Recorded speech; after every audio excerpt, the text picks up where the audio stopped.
আসসালামু আলাইকুম রহমতুল্লাহ। আমি আবার সালাম দিচ্ছি। আসসালামু আলাইকুম রহমতুল্লাহ। কেমন আছেন আপনারা সবাই? বক্তব্য শুরুর আগে দুইটা অনুরোধ আপনারা মানবেন তো ইনশাল্লাহ। এক নম্বর হচ্ছে মিডিয়ার ভাইয়েরা তাদের পেশাগত দায়িত্ব পালন করবেন, পিছনে যারা আছেন তাদেরকে সবর করতে হবে। এটা বলতে পারবেন না আপনারা বসেন, ইশারা করতে পারবেন না আপনারা সরেন। আপনারা এই সহযোগিতা করবেন তো পিছনে যারা আছেন? ধন্যবাদ আপনাদেরকে। দুই নম্বর, আমি দেখতে পাচ্ছি জনসভাস্থল খানায় ভর্তি হওয়ার পরে অনেকে বিল্ডিংয়ের ছাদে আছেন, অনেকে ভিতরে আছেন, অনেকে নির্মাণাধীন বিল্ডিংয়ে আছেন। এই ভাইদের প্রতি আমার অনুরোধ, আপনাদেরকে 2 ফুট করে পিছনে যেতে হবে। যারা খোলা বিল্ডিংয়ে আছেন, যেখানে প্যারাপেট নাই, রেলিং নাই, আপনারা, আমি দেখতে চাই যে আপনারা 2 ফুট পিছনে এখনই সরে গেছেন। কারণ আমি একজন প্রিয় সাথীকে গতকাল হারিয়েছি। আমি এ বেদনা ভুলতে পারছি না। অসতর্কতার কারণে একটা ঘটনা ঘটেছে। আজকে আপনারা পিছান, আমি দেখতে চাচ্ছি আপনারা পিছাচ্ছেন। পিছান, আরও পিছান। এই যে রেলিংয়ে যারা বসে আছেন তারা এখান থেকে সরে যান, এভাবে বসবেন না, সরেন, ভিতরে সরেন। বাঁশ ধরে যারা আছেন তারা পিছনে যান। হঠাৎ করে বাঁশটা ফসকে গেলেই কিন্তু বড় বিপদ ঘটে যাবে। আপনারা ঢুকেন, ভিতরে ঢুকেন। এই যে বসে আছেন আপনারা ভিতরে ঢুকেন, আরো ভিতরে যান, একটু ভিতরে যান, ভিতরে যান আপনারা। না, আপনারা কিন্তু সরেন নাই, আমি যেভাবে আশা করছি এইভাবে সরেন নাই, আরো সরতে হবে আপনাদেরকে। ওই যে ওই ছাদের উপরেও যারা আছেন তারা একটু ভিতরে চাপেন, ওইদিকে চাপেন। এই দিকে যারা আছেন, ওখানে যারা আছেন, সবাই আপনারা চাপেন। আমাদের কাছে জীবনের মূল্য অনেক বেশি। এটা আল্লাহর নিয়ামত, এটাকে হেলায় ফেলায় যে কোনোভাবে উপস্থাপন করা যাবে না। আলহামদুলিল্লাহ রাব্বিল আলামিন, আসসালাতু ওয়াসসালামু আলা রাসূলিহিল কারীম ওয়া আলা আলিহি ওয়া সাহবিহি ওয়া আহলি বাইতি আজমাইন। বাংলাদেশ জামাত ইসলামী ঐতিহ্যবাহী লক্ষ্মীপুর জেলা শাখা কর্তৃক আয়োজিত আজকের এই গণজামায়াতের, বিশাল গণজামায়াতের সম্মানিত সভাপতি জেলা আমির জনাব মাস্টার রুহুল আমিন, মঞ্চে বসা কেন্দ্রীয়, আঞ্চলিক এবং স্থানীয় নেতৃবৃন্দ, বন্ধু সংগঠনের সম্মানিত নেতৃবৃন্দ, আজকের জনসভায় উপস্থিত প্রিয় লক্ষ্মীপুর জেলার আপামর জনগণ, মিডিয়ার সম্মানিত বন্ধুগণ, আমি আল্লাহ রাব্বুল আলামিনের শুকরিয়া আদায় করছি। আজ থেকে ঠিক 1 বছর আগে এই লক্ষ্মীপুরের মাটিতে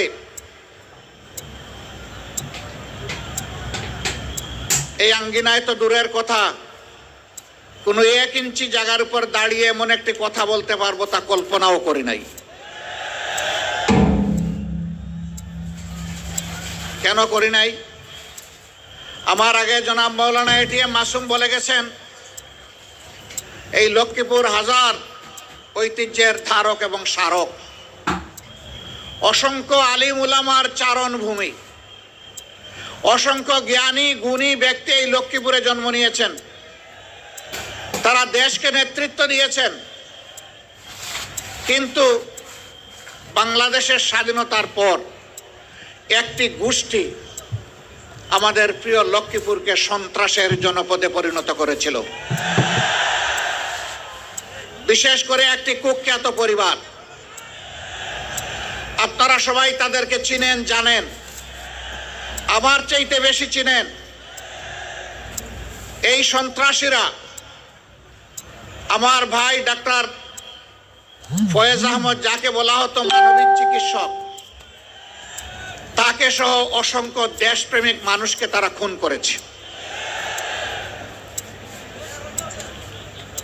তবে যতদিন তারা ক্ষমতায় থাকে ততদিন তারা রাজা, আর যখন ক্ষমতা হারায় তখন তারা গর্তের ইঁদুর।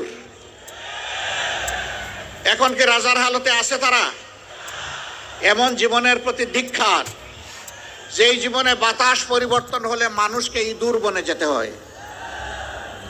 এমন রাজনীতিকে ঘৃণা করি যেই রাজনীতি করতে গিয়ে দেশ ছেড়ে পালাতে হয়।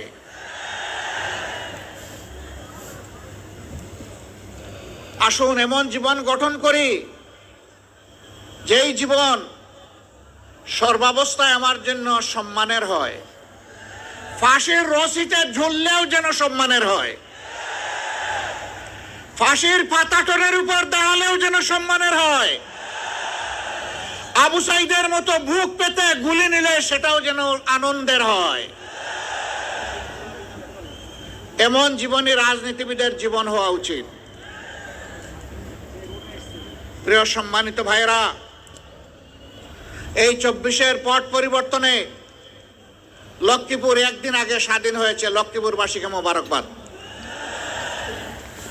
বাংলাদেশ স্বাধীন হয়েছে 5 আগস্ট অথবা 31শে জুলাই। আপনারা আল্লাহর পক্ষ থেকে স্বাধীনতা পেয়েছেন 4 আগস্ট, কিন্তু বিনামূল্যে নয়, অতি উঁচু মূল্যে।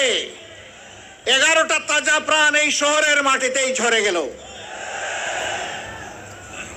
জালিমদের হাতে এইভাবে যুগে যুগে যারা দুনিয়া থেকে বিদায় নিয়েছেন, আমি তাদেরকে গভীর শ্রদ্ধার সাথে স্মরণ করছি। মহান রবের দরবারে দোয়া করছি আল্লাহ যেন তাদেরকে শহীদ হিসাবে কবুল করেন। আমি শ্রদ্ধার সাথে স্মরণ করছি আমার অভিভাবক, আমার প্রিয় নেতা জনাব মাস্টার শফিকুল্লাহকে। আমি স্মরণ করছি আমার সিনিয়র সহকর্মী জনাব অ্যাডভোকেট আবুল কাশেমকে। এরকম যারাই এই জমিনে তিলে তিলে কষ্ট করে মানুষের কাছে ন্যায় এবং সত্যের দাওয়াত, ইনসাফ কায়েমের আওয়াজ পৌঁছে দিয়েছিলেন, আজকের এই জনসভা তাদের কষ্টের ফসল। আল্লাহ তাআলা তাদের সকলকে ক্ষমা করুন। আল্লাহ তাআলা তাদেরকে অত্যন্ত উন্নত মর্যাদা দান করুন। তাদের স্বপ্নের বাংলাদেশ গড়ার জন্য আমাদেরকে আল্লাহ শক্তি দান করুন। প্রিয় ভাইরা, 53টি বছর এক এক করে চলে গেল। আমরা আসলেই সত্যিকার অর্থে স্বাধীনতার স্বাদটা পেলাম না। এর আগেও 47-এ একবার আমরা স্বাধীন হয়েছিলাম, তখনও পেলাম না। এখন 24-এ মানুষ বুক ভরা আশা নিয়ে, বুক পেতে দেওয়া গুলি নিয়ে মানুষ আশা করেছিল যে 24-এর পরে সমস্ত দুঃশাসন এবং সমস্ত দুর্নীতির অবসান হবে। আমরা কি মুক্ত হতে পেরেছি? আমাদের সন্তানেরা একটা বিশাল তারা জীবন দিয়েছিল। আমাদের প্রিয় সন্তান বুক পেতে ডানা মেলে বলেছিল, বুকের ভিতরে তুমুল ঝড়, বুক পেতেছে গুলি কর। কি সেই ঝড়? সেই ঝড়টা ছিল সমাজের অন্যায়, অবিচার, দুর্নীতি এবং দুঃশাসন। কোন যুগেই যুবকরা কখনো দুর্নীতি এবং দুঃশাসনকে সমর্থন করে না, বরঞ্চ তার বিরুদ্ধে গর্জে উঠে, প্রতিবাদ করে, প্রতিরোধ করে, যুদ্ধ করে বিজয়ী হয়। হয় শহীদ হয়, না হয় গাজী হয়, মাঝখানে আর কিছু থাকে না। এরা এই আন্দোলন করতে গিয়ে শত শত যুবক, শ্রমিক, মেহনতি মানুষ, সাধারণ মানুষ জীবন দিল। 34,000 মানুষ গুরুতর আহত হয়ে পঙ্গু হয়ে গেল। কারো 2টি চোখ নেই, কারো 2টি পা নেই, কারো 1 পা নেই, কারো 1 হাত নেই। কেউ মেরুদণ্ড গুলিবিদ্ধ হয়ে বাসায় কিংবা হসপিটালে একটা জীবন্ত লাশ হয়ে আছে। উঠে বসতে পারে না, নিজের প্রয়োজন সারতে পারে না। তাকে চালানোর জন্য 1 বা 2 জন মানুষের সহযোগিতা প্রয়োজন হয়।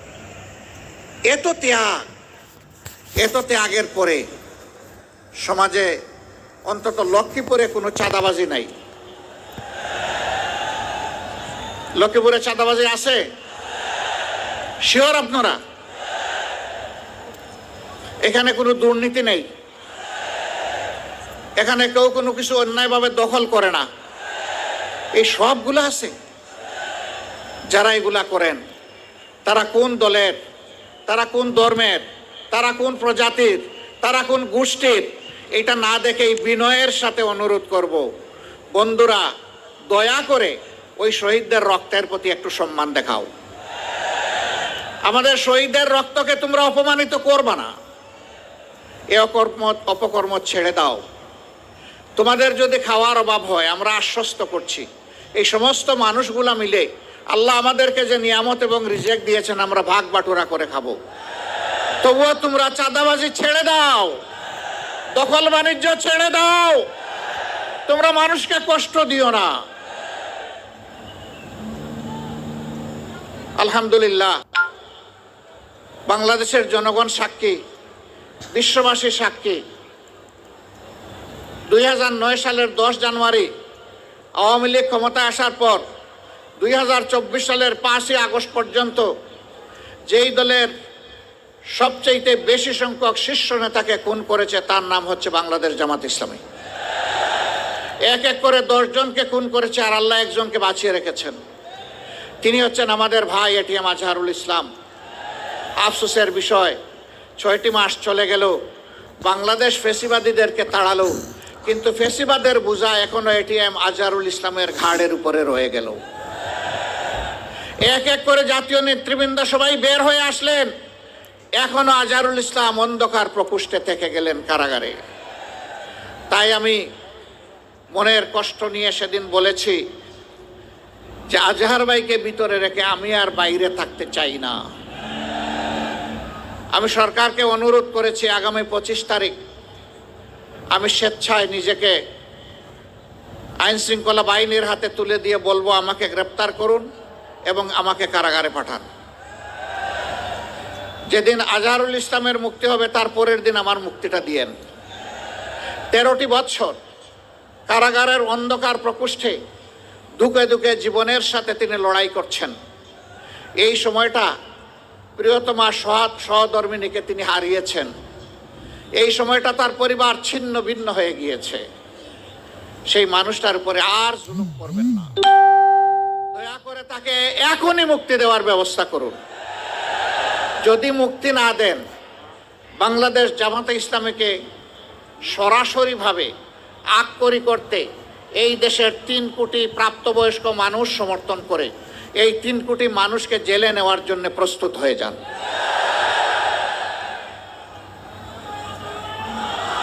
আমার সম্মানিত ভাইয়েরা,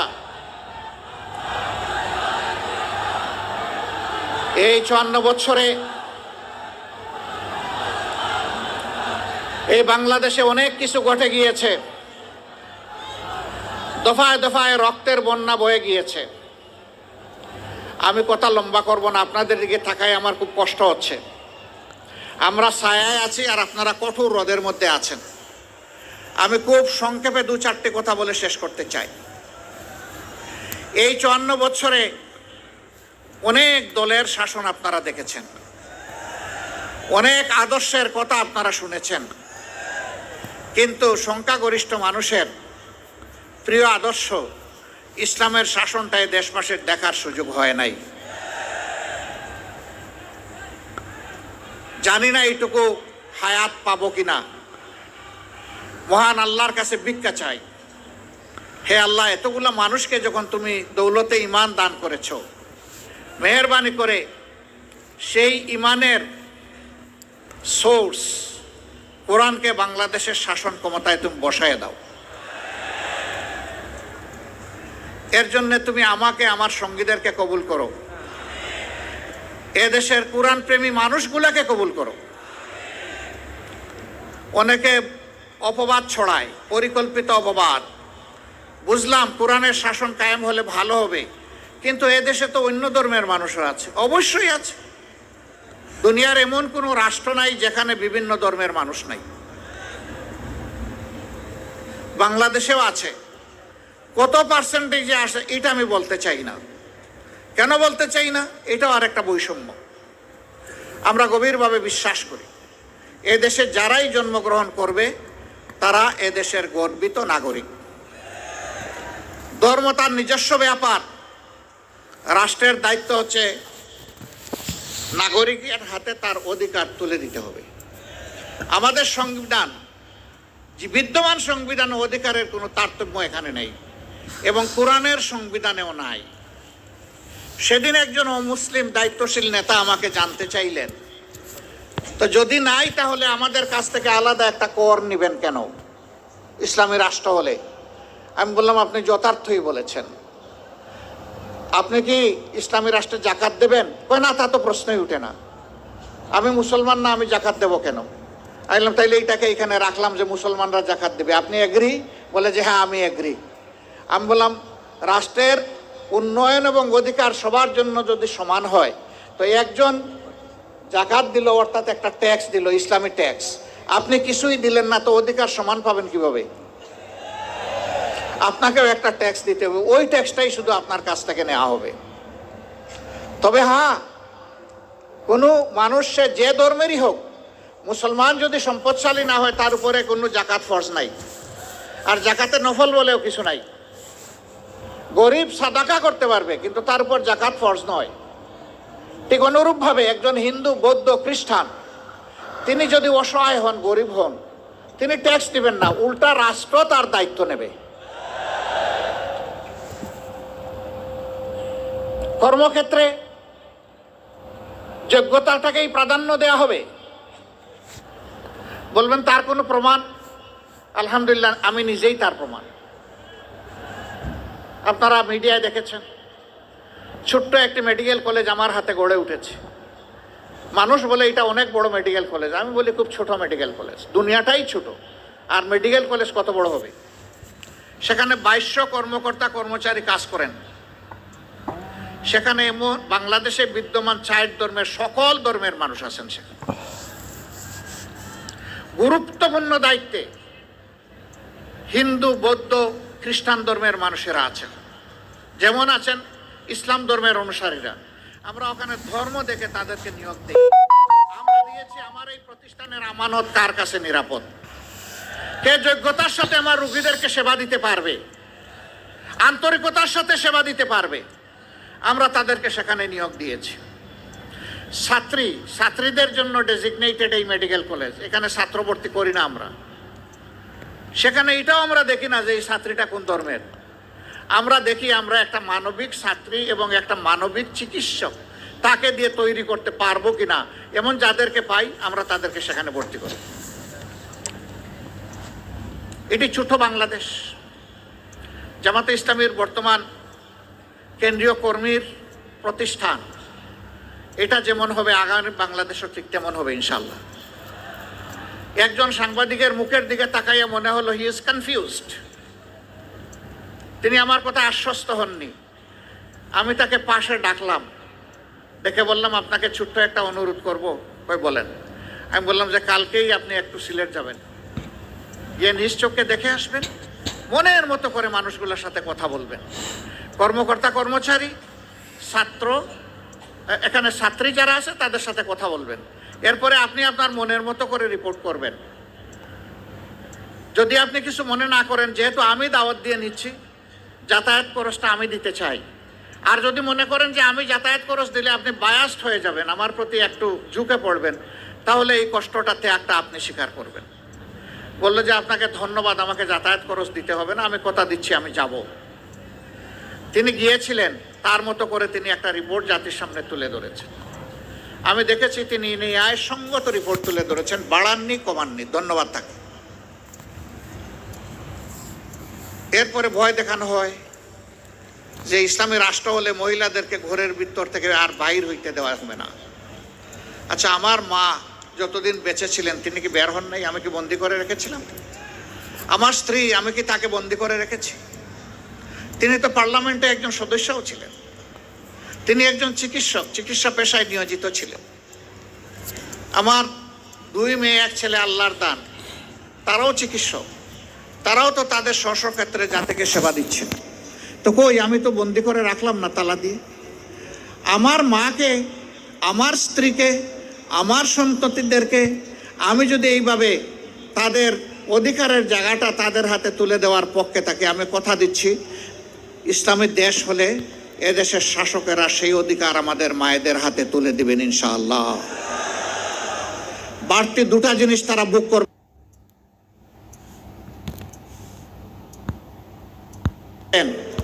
এখন যে দুইটার কোনোটাই নাই, একটি হচ্ছে সামাজিক নিরাপত্তা, আর একটি হচ্ছে তাদের মর্যাদা।